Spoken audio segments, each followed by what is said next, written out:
Hi everyone. Today I would like to share our research looking into the racial disparity in treatment of acute onset severe hypertension in pregnant and postpartum women. I also want to thank Dr. Kawakita, who was my mentor through the Summer Scholars Project. Hypertensive disorders of pregnancy are a leading cause of maternal morbidity and adverse pregnancy outcomes. Included in these disorders is preeclampsia, which is a multi-system progressive spectrum disease. This spectrum of diagnoses include preeclampsia with severe features, preeclampsia without severe features, chronic hypertension with superimposed preeclampsia, or eclampsia.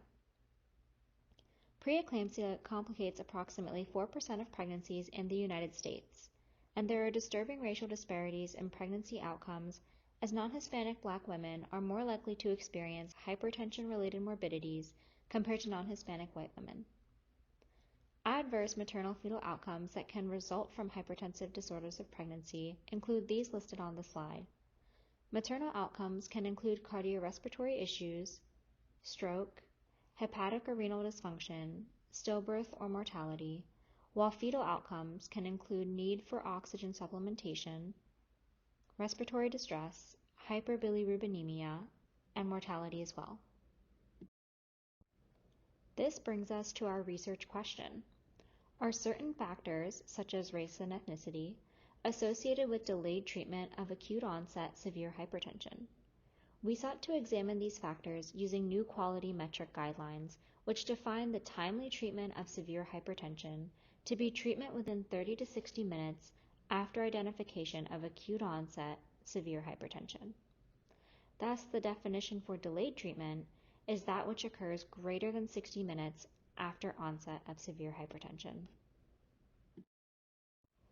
This was a retrospective study of patients with a preeclampsia diagnosis who were delivered from January 1, 2010 to December 31, 2020. Data collection included information on demographics, like maternal age, race, ethnicity, blood pressure management outcomes, like blood pressure at admission, timing of the first severe range blood pressures, timing of treatment if provided, and the medication type given, preeclampsia outcomes, like peak blood pressure, liver enzyme levels, platelet levels, protein creatinine ratios, and maternal fetal outcomes as previously mentioned. Analysis was limited to patients who developed severe hypertension during the hospital stay. Outcomes were compared between patients who had appropriate treatment, meaning antihypertensive medication was administered within 60 minutes, and those who had delayed treatment.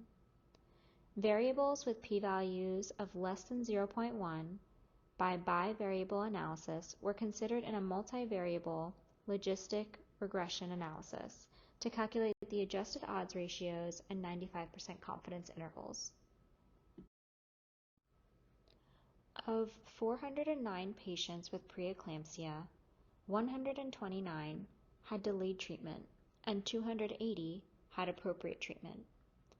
Variables with p-values less than 0.1, including multiple gestation and BMI 40 or greater, as well as race, were included in the multivariable logistic regression analysis.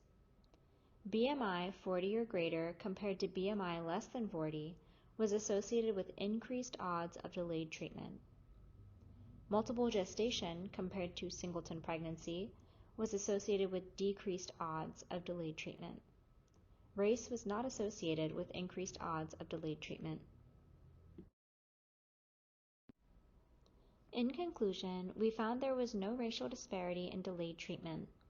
However, given that approximately 30% of women had delayed treatment, an approach such as autonomous hypertensive treatment algorithm should be considered to facilitate a timely treatment.